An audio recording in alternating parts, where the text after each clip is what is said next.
لا حول ولا قوة إلا بالله من الشيطان اللعين الرجيم بسم الله الرحمن الرحيم الحمد لله رب العالمين الصلاة والسلام على أشرف الأنبياء والمرسلين مولانا بالقاسم محمد وآله الطيبين الطاهرين المعصومين المنتجبين المظلومين ولعنة الله على أعدائهم أجمعين أما بعد فقد قال رسول الله صلى الله عليه وآله وسلم من زار قبر والديه أو أحدهما في كل جمعة مرة غفر الله له وكتب له بارا صلوات پڑھ دیا صلی اللہ علیہ محمد. حضرات مومنین، سامعین اکرام، عظمت شب جمعہ، فضیلت شب جمعہ کے عنوان سے آج کی یہ ہماری پہلی گفتگو. شب جمعہ بڑی فضیلتوں کی حامل ہے. جس طریقے سے پروردگار عالم نے اپنے نبی کے ذریعے تمام ایام میں یوم جمعہ کو فضیلت، انفرادیت اور امتیاز بخشا ہے، اسی طریقے سے پروردگار عالم نے اپنے نبی کے ذریعے تمام شبوں میں افضل ترین شب جمعہ کو قرار دیا ہے، اور تمام شبوں سے اس شب کا امتیاز الگ ہے. شب جمعہ وہ شب ہے کہ جو توبہ کی شب ہے. شب جمعہ مغفرت کی شب ہے. شب جمعہ استغفار کی شب ہے. شب جمعہ دعاؤں کی شب ہے. شب جمعہ مناجات کی شب ہے. شب جمعہ قربت الہی کی شب ہے. شب جمعہ مثواب کی شب ہے، ثواب حاصل کرنے کی شب ہے. شب جمعہ زیارت کی شب ہے. شب جمعہ مرحومین کے لیے مغفرت کی دعاؤں کرنے کی شب ہے. شب جمعہ مرحومین کی آرزوؤں کی شب ہے. خصوصاً شب جمعہ والدین کی شب ہے. یوں تو ہمیں ہر وقت اپنے مربی، اپنے والدین کو یاد کرنا چاہیے، ہر لمحہ زندگی میں بھی اور موت کے بعد بھی. لیکن شب جمعہ خصوصی شب ہے کہ جس میں روایت یہ ہے کہ جب شب جمعہ آتی ہے تو والدین اپنے گھر آتے ہیں اور آ کر گھر میں ایک کونے پر دروازے پر بیٹھ جاتے ہیں اور انتظار کرتے ہیں کہ میرا بیٹا اب میرے لیے کچھ تحفہ دے گا. بیٹھے رہتے ہیں. رات ڈھلتی رہتی ہے. صبح کے قریب والد جانے لگتے ہیں، لیکن والدہ پھر بھی یہ کہتی ہے بھی ٹھہر جاؤ، شاید میرا بیٹا مجھے کچھ عطا کرے گا. بیٹا سوتا رہتا ہے، والدین انتظار کرتے رہتے ہیں. جنہوں نے اپنی زندگی میں بیٹے کے لیے، اولاد کے لیے مسلسل قربانیاں پیش کی ہیں، لیکن جب مرحلہ آتا ہے بیٹے کے دینے کا تو بیٹا سو رہا ہے، غفلت کے نشے میں سرشار ہے. والدین مایوس ہو کر چلے جاتے ہیں. بیٹا سوتا رہتا ہے، یعنی والدین یہ چاہتے ہیں کہ کوئی تحفہ میرا بچہ، میرا بیٹا میرے لیے بھیج دے۔ شب جمعہ مخصوص ہے والدین کی آرزوؤں کے لیے، شب جمعہ مخصوص ہے والدین کے لیے تحفے اور تحائف بھیجنے کے لیے جو اس دنیا سے گزر گئے ہیں۔ اس لیے کہ ہم جس دنیا میں زندگی گزار رہے ہیں یہاں پر ہمیں بہت ساری سہولتیں حاصل ہیں، لیکن وہ جس دنیا میں چلے گئے ہیں وہاں ان کے لیے غربت ہے، کوئی پوچھنے والا نہیں ہے۔ لہذا والدین کے لیے تحفے بھیجنے کی شب جمعہ ہے، درود کی شب جمعہ ہے، امام زمانہ کی شب جمعہ ہے۔ بہت سارے موضوعات ہیں جو اس شب سے مخصوص ہیں، جس میں ہم دعاؤں کے ذریعے، تلاوت قرآن مجید کے ذریعے، اپنے محاسبے کے ذریعے اپنی دنیا اور آخرت کو سنوار سکتے ہیں۔ لیکن خصوصی پیغام آج کی شب جمعہ کے لیے والدین کے لیے ہے۔ خبردار، والدین سے کبھی بے خبر نہ ہونا، والدین کو ہمیشہ یاد رکھنا۔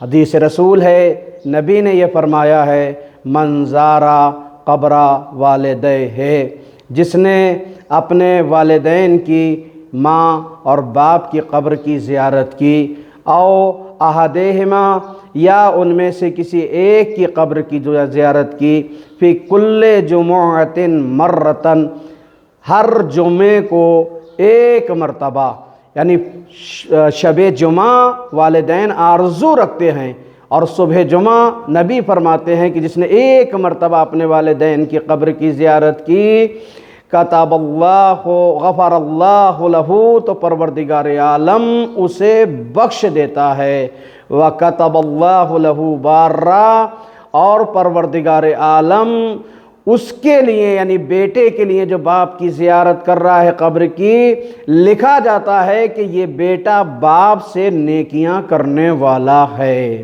والدین سے کبھی بے خبر نہ ہونا۔ خوش نصیب ہے وہ اولاد جو زندگی میں اپنے والدین کی خدمت انجام دیتی ہے۔ تاریخ اسلام میں بہت سارے ایسے واقعات موجود ہیں جہاں اولاد نے اپنے والدین کی خدمت کی ہے، اس لیے کہ والدین کی خدمت میں دولت بھی ہے، ثروت بھی ہے، رحمت پروردگار بھی ہے، یعنی دنیا اور آخرت کی کامیابی اور کامرانی والدین کی خدمت میں پوشیدہ کی ہے پروردگار عالم نے۔ چنانچہ دیکھیں، حافظ ابو نعیم اور علامہ دمیری اور سید طاؤوس یمانی علیہ الرحمہ ان سے روایت کرتے ہیں، یہ دونوں راوی، کہ پرانے زمانے کی بات ہے، بہت توجہ کے ساتھ میں اپنے نوجوانوں کے لیے، اپنے بچوں کے لیے، خصوصاً ان لوگوں کے لیے جن کے والدین حیات ہیں اور ان لوگوں کے لیے بھی جن کے والدین اس دنیا سے رخصت ہو چکے ہیں، شب جمعہ مخصوص ہے والدین کے لیے۔ لکھتے ہیں کہ پرانے زمانے کی بات تھی، ایک شخص تھا، اس کے 4 بیٹے تھے، 4 بیٹے۔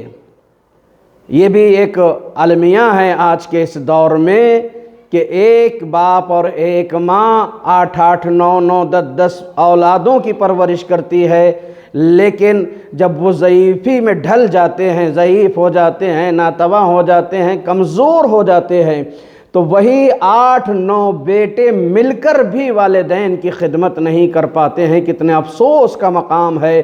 لکھا ہے، تاریخ میں ہے کہ 4 بیٹے تھے ایک شخص کے، باپ جوانی ڈھل چکی ہے، ضعیفی کی طرف بڑھ رہا ہے، ناتوانی ہے، کمزوری ہے، آخری لمحات ہیں، بیماری نے آ کر قبضہ کر لیا ہے، گھیر لیا ہے، تو باپ مجبور تھا۔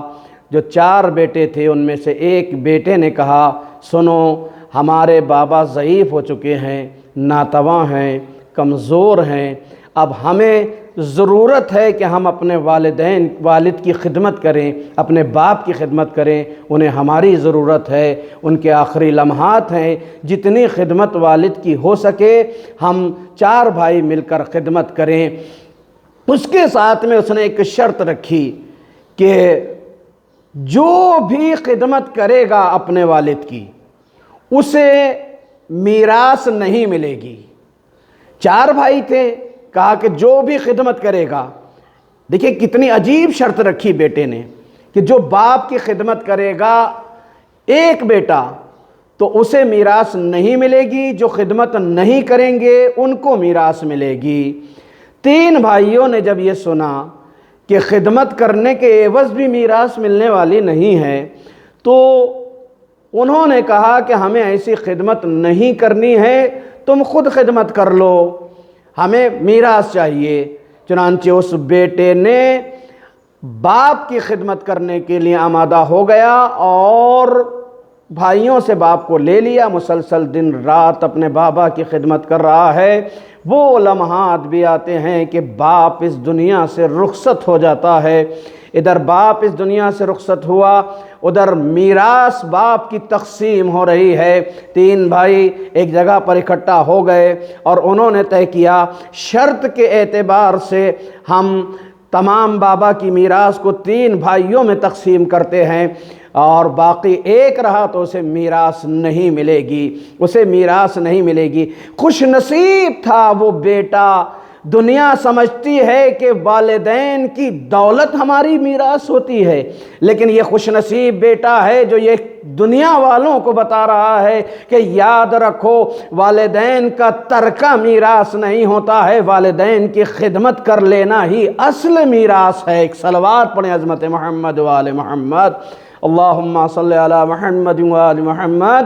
تو دیکھیں یہ خدمت کر رہا ہے، میراث تقسیم کر لی گئی، باپ نے جو میراث چھوڑی تھی 3 بھائیوں نے تقسیم کر لی، ان کے پاس دولت آ گئی، ثروت آ گئی۔ یہ غریب اور لاچار رہا، اس کے پاس کوئی دولت نہیں ہے، لیکن یہ تو بڑی دولت کما چکا ہے کہ اپنے باپ کی خدمت کر رہا تھا، اس نے میراث کو ٹھوکر مار دی۔ والدین کی اطاعت فرمانبرداری اور ان کی خدمت کو میراث کے اوپر جو مالی میراث تھی اس پر ترجیح دے دی۔ اس نے غربت کی زندگی گزارتا رہا۔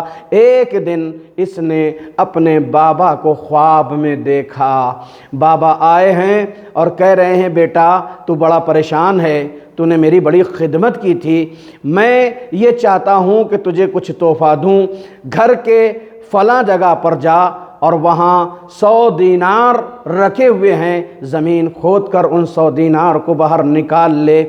بیٹے نے باپ کی بات کو سنا، فرمانبردار بیٹا کہتا ہے بابا مجھے اتنا تو بتا دیجئے کہ وہ جو 100 دینار میں گھر کے کونے سے نکالوں گا کیا اس میں اللہ نے برکت رکھی ہے یا نہیں رکھی ہے؟ باپ نے فوراً کہا کہ بیٹا نہیں، ان دیناروں میں برکت نہیں ہے۔ تو اس نے کہا پھر مجھے ایسے دینار نہیں چاہیے کہ جن میں اللہ نے برکت نہ رکھی ہو۔ صبح نمودار ہوئی، اپنے خواب کو اپنی زوجہ سے بیان کیا کہ رات میں نے اس طریقے سے خواب دیکھا تھا۔ زوجہ نے کہا کہ ٹھیک ہے، اس جگہ کو کھودو اور وہ دینار نکال لو تاکہ ہماری غربت میں کام آئیں۔ اس نے کہا نہیں، مجھے ایسے دینار نہیں چاہیے کہ جن میں اللہ نے برکت نہ رکھی ہو، لہٰذا اس نے ان دیناروں کو چھوڑ دیا، نہیں نکالے۔ کچھ دن گزرے، پھر خواب میں وہ دیکھتا ہے کہ باپ آئے ہیں اور آ کر کہہ رہے ہیں کہ بیٹا تو پریشان حال ہے، گھر کے فلاں کونے میں 10 دینار رکھے ہوئے ہیں، ان کو نکال لے اور تو خرچ کر۔ بیٹے نے پھر وہی سوال کیا کہ پر بابا جان یہ بتا دیجئے کہ اللہ نے اس میں برکت رکھی ہے یا نہیں؟ یعنی لائق اولاد اس دولت کو پسند کرتی ہے جس میں پروردگار عالم نے برکت رکھی ہوتی ہے۔ جس دولت میں برکت نہیں ہوتی ہے لائق اولاد اسے ٹھوکر مار دیتی ہے کہ مجھے یہ نہیں چاہیے۔ یاد رکھو دولت وہی کمانا چاہیے کہ جس میں برکت ہو، یعنی حلال کی ہوگی تو اس میں برکت ہوگی۔ چنانچہ اس نے وہ 10 دینار بھی نہیں نکالے، زوجہ سے کہا، زوجہ نے کہا کہ ٹھیک ہے نکال لیجئے، نہیں نکالے۔ پھر بابا خواب میں آئے اور آ کر کہا کہ بیٹا فلاں جگہ پر 1 دینار رکھا ہوا ہے، تو اس دینار کو نکال لے، تیری پریشانیاں دور ہوں۔ تو بیٹے نے فوراً کہا کہ بابا یہ بتائیے کہ اس دینار میں برکت بھی ہے یا نہیں ہے؟ جیسے ہی یہ جملہ بیٹے نے کہا باپ کی طرف سے آواز آئی، بیٹا اللہ نے اس دینار میں برکت رکھی ہوئی ہے، لائق بیٹا تھا، اس دینار کو نکالا باپ کے بتائے ہوئے پتے پر اور اپنی زوجہ کو سارا ماجرا سنایا۔ صبح کو وہ بازار جاتا ہے، وہ 1 دینار لے کر بازار میں پہنچا تو اس نے دیکھا کہ ایک مچھلی فروش مچھلیاں بیچ رہا ہے، 2 مچھلیاں ہیں جو اپنے کاندھے پر اٹھائے ہوئے ہے اور یہ اعلان کر رہا ہے کوئی ان مچھلیوں کا خریدنے والا، 1 درہم میں دونوں مچھلیاں اسے دے دوں گا۔ اس نے اپنی جیب سے 1 درہم نکالا اور دونوں مچھلیوں کو خرید کے گھر لایا۔ جب گھر لایا، چونکہ باپ نے کہا تھا کہ اس درہم میں برکت ہے، بیٹا فرمانبردار تھا، اس نے مچھلیوں کے شکم کو چاک کیا۔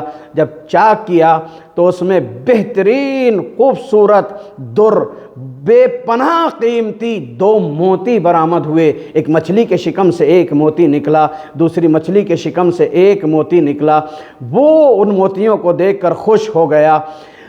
1 موتی لے کر وہ بازار میں جاتا ہے تاجر کے پاس۔ تاجر کے پاس گیا، جو تجارت کرنے والے ہیں، سونار کی دکان پر پہنچا۔ وہاں جا کر اس نے کہا کہ میں یہ در بیچنا چاہتا ہوں۔ اب قابل توجہ ہے، آپ غور کریں کہ والدین کی خدمت کا صلہ پروردگار عالم دنیا میں بھی عطا کرتا ہے اور آخرت میں بھی عطا کرتا ہے۔ چنانچہ اس نے کہا کہ میری اتنی اوقات نہیں ہے کہ میں اس موتی کو خرید سکوں، میرے پاس اتنا سرمایہ نہیں ہے کہ میں موتی خرید سکوں۔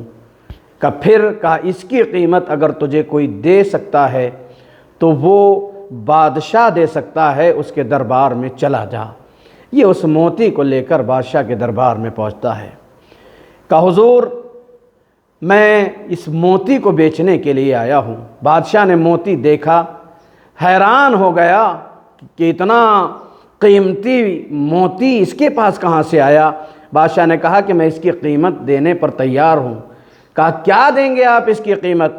تو بادشاہ کہتا ہے کہ 1 کھچر اشرفیوں سے بھرا ہوا، میں اس کی قیمت دینے کے لیے تیار ہوں۔ یہ راضی ہو گیا۔ بادشاہ نے 1 کھچر پورا بھر کے اشرفیوں کا اس کے حوالے کیا۔ آپ نے دیکھا کہ پروردگار عالم نے غربت کو کس طریقے سے دور کر دیا۔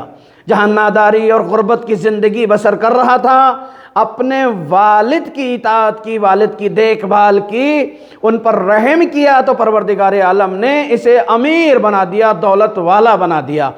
ابھی اتنا مالدار ہو گیا کہ اس سے زیادہ کوئی مالدار عوام میں نظر نہیں آتا تھا۔ پھر بادشاہ نے اس موتی کو دیکھا اور دیکھنے کے بعد میں کہا کہ یہ موتی اکیلا نہیں ہوتا ہے بلکہ اس کا جوڑا ہوتا ہے۔ میں یہ چاہتا ہوں کہ اس کا دوسرا موتی بھی مجھے مل جائے تاکہ اس کا جوڑا بن جائے۔ ظاہر سی بات ہے، بادشاہوں کی خواہش ایک مقام پر نہیں ٹھہرتی ہے، جتنا مل جاتا ہے وہ اور خواہشیں کرتے چلے جاتے ہیں۔ چنانچہ انہوں نے اپنے سپاہی کو، اپنے کارندے کو اس فرمانبردار بیٹے کے پاس میں بھیجا کہ بادشاہ سلامت یہ چاہتے ہیں کہ دوسرا موتی بھی اگر تمہارے پاس ایسا ہو تو اسے خریدنے کے لیے تیار ہیں۔ اس نے کہا ہاں میرے پاس دوسرا در بھی موجود ہے، میں اسے بیچنے کے لیے تیار ہوں، لیکن بادشاہ سلامت سے یہ پوچھئے کہ اس کی قیمت کیا دیں گے؟ تو بادشاہ نے کہا کہ جو قیمت میں نے پہلے ادا کی تھی اس سے 2 گنا زیادہ قیمت اس کی ادا کروں گا۔ چنانچہ اس نے وہ در بھی دے دیا اور بادشاہ نے جو دولت دی ہے اسے اپنے پاس لے لی۔ دیکھا آپ نے کہ 1 دینار والد کی خدمت کے نتیجے میں بیٹے نے پایا اور پروردگار عالم نے اسے یہاں اس کائنات میں، دنیا میں غنی بنا دیا، دولت والا بنا دیا، پیسے والا بنا دیا۔ یعنی والدین کی خدمت انسان کو کائنات میں امیر بنا دیتی ہے اور آخرت میں بھی وہ امیر ہوتا ہے۔ خوش نصیبی ہے اولاد کے لیے کہ جو اولاد اپنے والدین کی خدمت کرتی ہے۔ یقیناً یہ وہ دولت ہے کہ جو 1 مرتبہ چھن جاتی ہے تو دوبارہ نصیب نہیں ہوتی ہے۔ شب جمعہ ہمارے والدین التجا کرتے ہیں، دعائیں کرتے ہیں کہ ہماری اولاد ہمارے لیے کچھ بھیجے۔ خوش نصیب ہے وہ اولاد جو اپنے والدین کے لیے تحفے بھیجا کرتی ہے۔ والدین کی خدمت کیا کرو، مرنے کے بعد ذمہ داریاں کم نہیں ہوتی ہیں، ذمہ داریاں اور زیادہ بڑھ جاتی ہیں۔ ذرا پوچھو ان لوگوں سے جن کے سر سے باپ کا سایہ اڑ جاتا ہے، ذرا پوچھو شہزادی سکینہ سے کہ یتیمی کیا ہوتی ہے، ذرا پوچھو مولا سید سجاد سے کہ باپ کا سایہ سر سے اٹھ جاتا ہے تو یتیمی کسے کہا جاتا ہے۔ 33 برس تک میرا مولا سجاد اپنے بابا کو روتا رہا، بابا کو یاد کر کے جب پانی سامنے آتا تھا تو گریا کرتے تھے، آئے میرا بابا پیاسا مارا گیا۔ جب کھانا سامنے آتا تھا تو یاد کرتے تھے، آئے میرا بابا، آئے میرا بابا بھوکا مارا گیا۔ مسلسل طریقے سے اپنے بابا کو یاد کرتے ہوئے سید سجاد گریا کرتے رہے، روتے رہے۔ ہائے رے بابا کی غربت دیکھیں، کون ایسا بیٹا ہے کہ جس کا بابا 3 دن کا بھوکا پیاسا مارا جائے اور وہ بیٹا تڑپ تڑپ کر نہ روئے۔ مسلسل ساری زندگی گریا کرتے رہے، روتے رہے۔ بس عزاداروں چند جملے عرض کرنا چاہتا ہوں، کوئی پوچھے تو صحیح سید سجاد آنکھوں سے لہو کیوں روتے رہے، کس لیے گریا کرتے رہے، اپنے بابا کو یاد کرتے رہے، اور 33 برس تک سید سجاد لہو روئے ہیں۔ کوئی آتا تھا فوراً گریا کرنا شروع کر دیتے تھے۔ منہال آئے ہیں اور آ کر کہتے ہیں، مولا مجھے دیکھا نہیں جاتا، اب اس طریقے سے گریا کرتے ہیں۔ مولا میں یہ چاہتا ہوں تھوڑی دیر کے لیے آپ میرے ساتھ ذرا مدینے سے باہر چلیے۔ ہاں یہ ایک حقیقت ہے، جب کوئی انسان غمگین اپنے گھر میں ہو تو اسے تھوڑا باہر نکالا جائے تو اس کا غم کم ہو جاتا ہے۔ بیٹھا ہوا انسان اگر غمگین ہو تو اسے کھڑا کر دیا جائے تو اس کا غم کم ہو جاتا ہے، پانی پلا دیا جائے تو غم کم ہو جاتا ہے۔ یہ صحابی تو مولا کا یہ چاہتا ہے کہ میرے مولا کا تھوڑا سا غم کم ہو جائے۔ مولا نے کہا نہیں، میں باہر نہیں جاؤں گا، کہ مولا میں ہاتھ جوڑتا ہوں، میرے ساتھ میں تھوڑی دیر کے لیے باہر چلیے مدینے کے، تھوڑا دل ہلکا ہو جائے۔ سید سجاد اپنے صحابی کے ساتھ میں گھر سے نکل کر مدینے کی گلیوں کو پار کرتے ہوئے ایک مقام پر پہنچے، دیکھا کہ ایک جمع غفیر ہے، بھیڑ ہے، کچھ لوگ اکٹھے ہیں۔ مولا سجاد پوچھتے ہیں کہ یہ لوگوں کی بھیڑ کیسی ہے؟ صحابی تھا، فوراً پلٹ کر کہتا ہے، فرزند رسول آقا مولا، ایک مسافر تھا جو عالم غربت میں مر گیا ہے، لوگ اسے غسل و کفن دے رہے ہیں، اسے دفنانے کے لیے آئے ہیں۔ ارے سید سجاد نے اتنا سنا، یہ تو چاہتا تھا میرے مولا کا غم کم ہو جائے۔ سید سجاد نے کربلا کی طرف رخ کر کے آواز دی، بابا اگر عالم غربت میں مسافر بھی مارا جاتا ہے تو لوگ اسے غسل بھی دیتے ہیں، کفن بھی پہناتے ہیں، جنازہ بھی دفن کرتے ہیں۔ ہائے میرا بابا 3 دن کا بھوکا پیاسا مارا گیا، نہ میرے بابا کو غسل ملا، نہ میرے بابا کو کفن ملا۔ سید سجاد کی غربت چاہنے والا سوچ رہا تھا غم کم ہو جائے گا، سجاد کا غم اور تازہ ہو گیا۔ آئے میرا بابا جسے غسل نہیں ملا، کفن نہیں ملا، جنازہ نہیں اٹھایا گیا، میں جوان تھا، میری غربت، آئے میرا بابا۔ لعنت اللہ قوم الظالمین، سیعلم الذین ظلموا ای منقلب ینقلب